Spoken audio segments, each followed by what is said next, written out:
Então, vamos começar com um assunto que a gente acabou não dando tempo de abordar ontem, porque foi muita coisa do profissional, que é o sub-20 do Cruzeiro, né? Jogou na quarta-feira, perdeu e terminou aí a fase classificatória de uma forma meio azeda, né? Porque o Cruzeiro, que estava em terceiro lugar, caiu para quinto lugar, para quinta posição na reta final, e a gente não vai ter a vantagem de jogar em casa no duelo mata-mata. Foram 19 rodadas, o Cruzeiro ficou em quinto lugar e vai pegar só o Flamengo lá no Rio de Janeiro. E aí, vou começar essa com você, Caio. E aí, deu ruim para nós? Emerson, deu ruim. Não sei se o Cruzeiro vai conseguir avançar, mas inicialmente não é uma boa notícia, né? A reta final de fase inicial do Cruzeiro Sub-20 no Brasileirão foi muito ruim, né? Muito oscilante. Conseguiu até algumas vitórias contra times mais fracos, mas por várias vezes dependendo de individualidades, né? Principalmente por parte do Cauã Batistella, talvez a única grande atuação, se a gente for pegar um recorte dos últimos 6, 7 jogos do Cruzeiro na fase inicial, tenha sido aquele contra o Fluminense no Castor Cifuentes. De resto, foi um Cruzeiro que sempre teve alguma dificuldade, né? E aí, quando já estava classificado nesses dois últimos jogos, enfrentando São Paulo e principalmente Botafogo, esperava um pouco mais do Cruzeiro, né? Teve todo aquele contexto difícil, sim, contra o São Paulo, de jogadores expulsos, mas poderia ter feito melhor contra o Botafogo. Isso custou muito caro, né? Porque era um Cruzeiro que estava na terceira colocação, mas a gente estava avisando: olha, se o Cruzeiro tropeçar, dificilmente vai conseguir terminar tão bem na tabela de classificação. Não deu outra, né? Perdeu para o Botafogo, uma equipe que já não brigava por mais nada, e aí caiu 2 posições, inclusive tendo o Flamengo passando à frente, e agora esse confronto nas quartas em jogo único na casa do Flamengo. O Cruzeiro, na fase inicial, chegou a perder para o Flamengo dentro de casa, né? Inclusive, até uma grande partida do goleiro do Flamengo, mas eu, sinceramente, não consigo ver o Cruzeiro como favorito nesse confronto, pela forma como terminou a fase inicial e até mesmo considerando a força do Flamengo, né? O Flamengo tem um bom time, vai decidir em casa, então o Cruzeiro vai ter que se superar para avançar mais uma casa no Brasileirão Sub-20. Infelizmente, né? Eu acho que o cenário dava para ter ficado bem melhor para o Cruzeiro, mas por conta do próprio Cruzeiro, infelizmente, a gente vai ter um confronto bem pesado e realmente não dá para taxar o Cruzeiro como favorito. Se for passar do Flamengo, para mim, vai ser uma surpresa. Tecnicamente falando, não somos favoritos. A questão de não estar jogando em Belo Horizonte tem um peso significativo também. E o Cruzeiro tropeçou no momento que não poderia, né? Faltou o Cruzeiro fazer a sua parte e contar também com, quem sabe, com outros tropeços, né? E aí, se a gente, né, não foi capaz, as outras equipes foram, inclusive essa equipe, o próprio Flamengo. Não temos um bom retrospecto, pensando ainda nessa fase inicial de campeonato, né, onde o Cruzeiro também perde para o Flamengo por 1-0 dentro de casa. Acho que isso também é levado em consideração, mas eu prefiro prezar pelo otimismo, né? Assim, entendendo que não somos favoritos, mas o favoritismo fica muito na questão do torcedor, né? Lá dentro de campo é 11 contra 11, existe uma estratégia, um bom planejamento por parte do Cruzeiro, tem a possibilidade, né, de dar o troco aí na equipe do Flamengo, e acredito muito que a partir do momento que você consegue mostrar a sua força e superar essas dificuldades, você ganha confiança a mais, você ganha cada vez mais moral, e principalmente nessa fase, né, que nós sabemos que é mata-mata. Então, acho que isso também é muito importante, demonstrar maturidade nesse momento, entendendo que, sim, existe uma força do outro lado, mas que existe também a capacidade de superação por parte dessa equipe, coletivamente falando, e tendo também jogadores que podem fazer individualmente a diferença para esse confronto. É curioso porque depois que o Cruzeiro se classificou, né, naquela vitória diante do Fluminense ali no Castor Cifuentes, o Cruzeiro não venceu mais, nem pelo Campeonato Brasileiro, nem pelo Campeonato Mineiro. E no Campeonato Mineiro, 2 confrontos que eu entendo, assim, a questão da rivalidade com o Atlético Mineiro, entendo que tem também o América Mineiro, que nunca é um adversário simples de ser enfrentado, mas é incômodo, né? Passa a sensação de que depois que o objetivo principal foi alcançado, que era confirmar a classificação, talvez a concentração tenha baixado para essas últimas partidas, e isso é um perigo que esse tipo de formato aí de campeonato carrega, né? Por vezes a equipe passa a sensação, pelo menos, não estou dizendo que é isso, mas passa a sensação de um relaxamento geral por já ter atingido o objetivo principal. Só que nessa questão dos confrontos, quanto mais alto você ficar na classificação, melhor, para você, em tese, pegar um adversário mais fraco e também para definir em casa. Então, acredito que o Cruzeiro acaba sendo penalizado por isso, por não ter conseguido confirmar pontos nas suas últimas partidas, poderia ter estado numa colocação e numa situação bem melhor para essa segunda etapa do campeonato.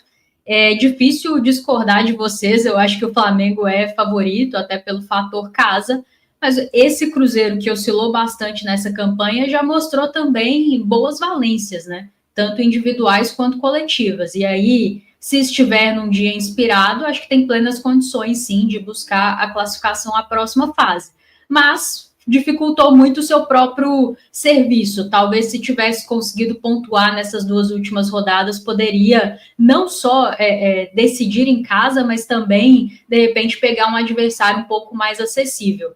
É futebol, a ver como a equipe se prepara, e fico na torcida para que avance. Não acho que ganhar título nas categorias de base é fundamental, mas eu entendo que tem que ter aí uma meta esportiva, né? A classificação era essa primeira meta e o Cruzeiro tem que buscar avançar o máximo possível.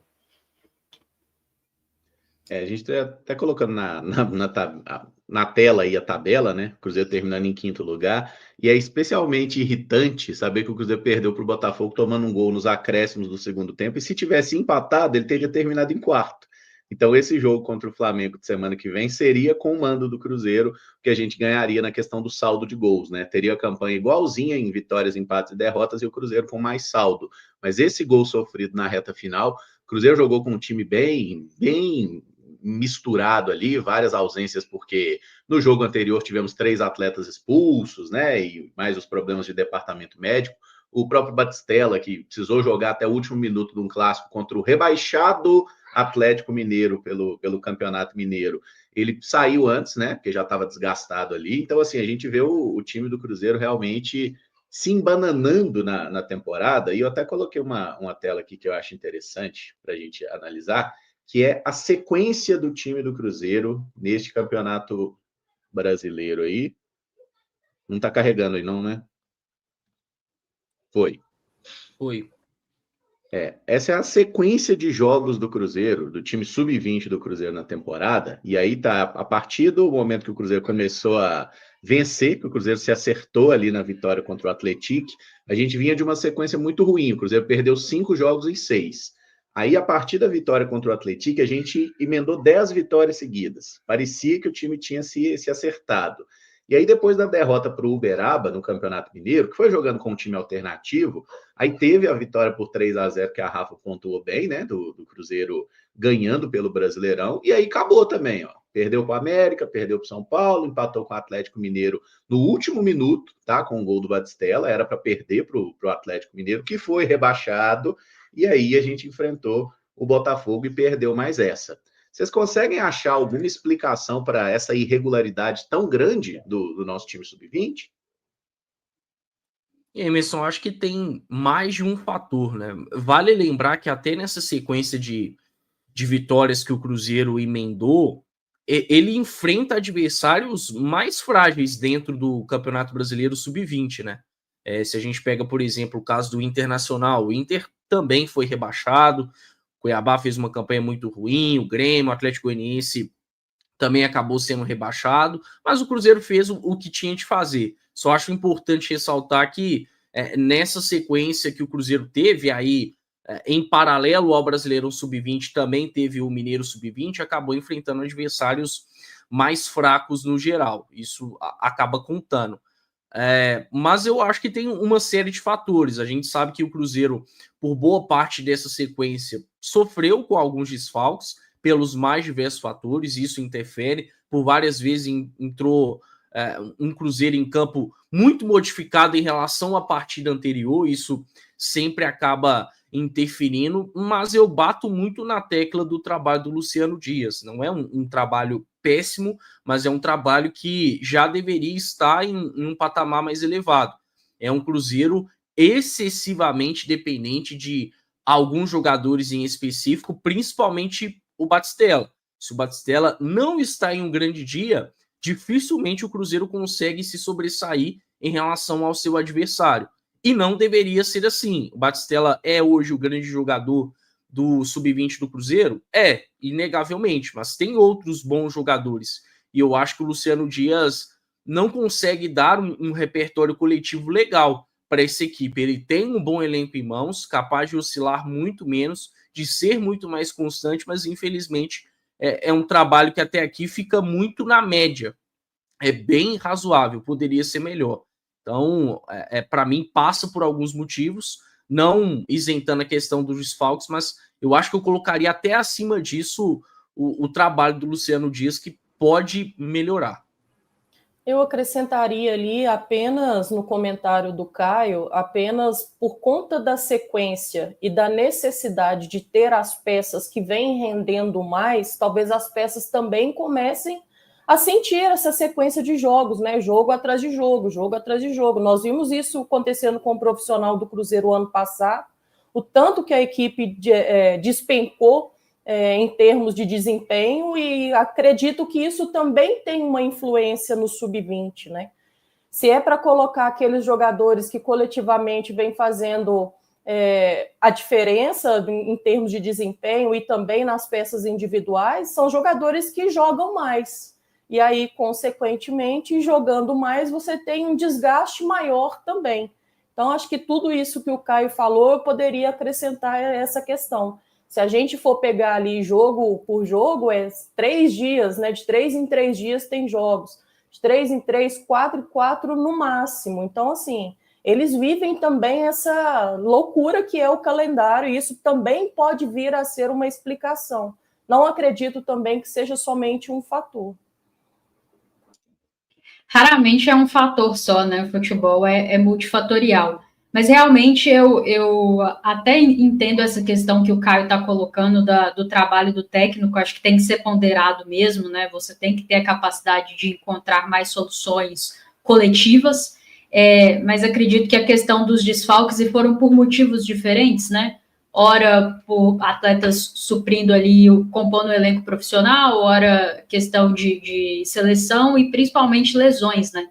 E aí, eu acho que fica difícil, sabe, Caramujo, de você manter um trabalho, assim, estável quando você precisa modificar tanto o seu time ao longo ali da competição. Isso, para mim, pesa mais. Mas acho que essa questão da sequência que a Amanda colocou é importante, até porque, né, Amanda, são atletas ainda em formação, até do aspecto físico, então você jogar uma vez a cada 3 dias, em média, é complicado também. Se já é para o jogador profissional, imagina para um que ainda está se formando, né?